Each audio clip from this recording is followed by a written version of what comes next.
भारत में ओडिशा की पुरी में एक ऐसी जगह है जहां कहते हैं कि चमत्कार आज भी होते हैं। ये है जगन्नाथपुरी का मंदिर।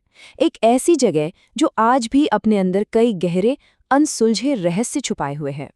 तो क्या सच में कोई ऐसी जगह हो सकती है जहां फिजिक्स के वो सारे नियम जो हमने आपने पढ़े हैं वो फेल हो जाए? आज हम इसी सवाल का जवाब ढूंढने की कोशिश करेंगे। एक ऐसी यात्रा पर चलेंगे जहां विज्ञान और विश्वास की लाइनें थोड़ी धुंधली पड़ जाती हैं। तो चलिए शुरू से शुरू करते हैं। देखते हैं कि इस पूरे रहस्य की जड़ आखिर है क्या। वो कौन सी एक कहानी है जिससे बाकी सारी रहस्यमयी बातें जुड़ी हुई हैं। कहानी शुरू होती है हजारों साल पहले 3102 ईसा पूर्व में, जब भगवान कृष्ण के देह त्याग के बाद उनके शरीर का अंतिम संस्कार किया गया तो उनका दिल, उनका हृदय अक्षुण्ण रहा। वो जला नहीं। सालों बाद वो दिव्य अवशेष एक राजा को मिला।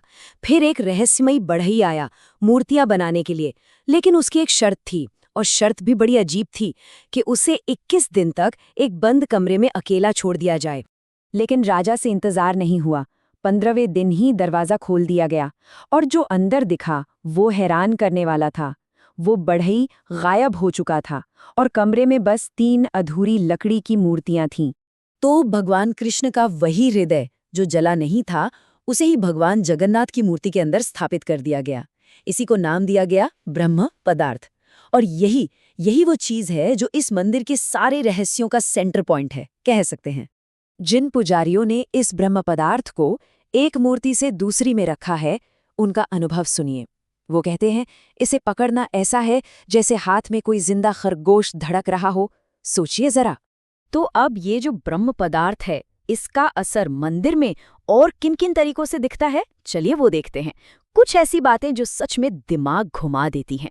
सबसे पहली और सबसे अजीब बात, मंदिर के ऊपर लगा झंडा।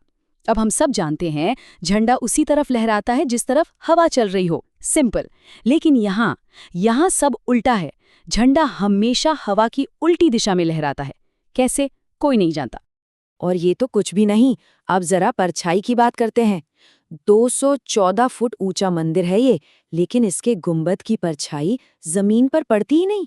दिन में किसी भी वक्त सूरज कहीं भी हो, परछाई गायब। और तो और, इस मंदिर के ठीक ऊपर से कोई पक्षी तक नहीं उड़ता। प्लेन तो छोड़ ही दीजिए। एक तरह का अनऑफिशियल नो फ्लाई जोन है ये, जैसे प्रकृति ने खुद एक लक्ष्मण रेखा खींच दी हो। एक और कमाल की चीज है, मंदिर के ऊपर लगा सुदर्शन चक्र। आप शहर में कहीं भी चले जाइए, किसी भी कोने से देखिए, आपको हमेशा यही लगेगा कि चक्र का मुंह आपकी ही तरफ है। क्या ये एक परफेक्ट ऑप्टिकल इल्यूजन है या कुछ और? अच्छा, ये तो हुई बाहर की बातें।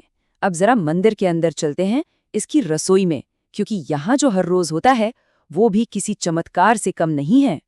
अंदाजा लगाइए, इस रसोई में रोज की बात है ये, करीब 500 लोगों के लिए प्रसाद बनाया जाता है।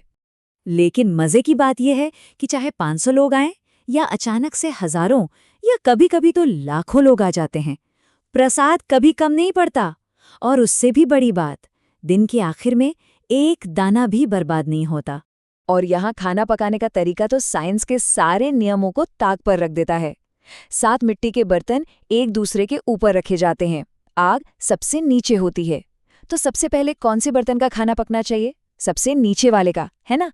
लेकिन नहीं, यहाँ सबसे ऊपर वाले बर्तन का खाना पहले पकता है, फिर उसके नीचे वाले का, और सबसे आखिर में वो बर्तन पकता है जो आग के ठीक ऊपर है।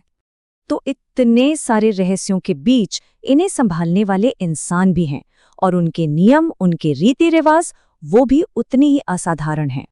हर 12 साल में एक रस्म होती है, नव कलेवर, जब भगवान की मूर्ति बदली जाती है और उस ब्रह्म पदार्थ को पुरानी मूर्ति से निकालकर नई में रखा जाता है।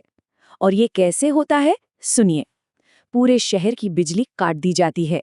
घना अंधेरा। एक पुजारी जिसकी आंखों पर पट्टी बंधी होती है और हाथों में मोटे दस्ताने होते हैं, वो ये काम करता है। मान्यता है कि अगर किसी ने भी उस चीज को देख लिया तो उसकी वहीं मौत हो जाएगी। इस मंदिर के नियम भी बहुत सख्त हैं। यहाँ सिर्फ हिंदुओं को ही एंट्री मिलती है, और ये नियम किसी के लिए नहीं बदला जाता, चाहे वो देश की प्रधानमंत्री इंदिरा गांधी हो या थाईलैंड की राजकुमारी, किसी के लिए भी कोई रियायत नहीं। तो आखिर में सवाल वहीं आके रुक जाता है, ये सब क्या है? क्या ये सच में कोई दैवीय चमत्कार है या हजारों साल पुरानी कोई एडवांस टेक्नोलॉजी जिसे हम आज समझ नहीं पा रहे हैं? या फिर ये सब सिर्फ हैरान कर देने वाले संयोगों की एक लंबी कहानी है? इसका जवाब शायद हमेशा आस्था और विज्ञान के बीच कहीं छिपा रहेगा।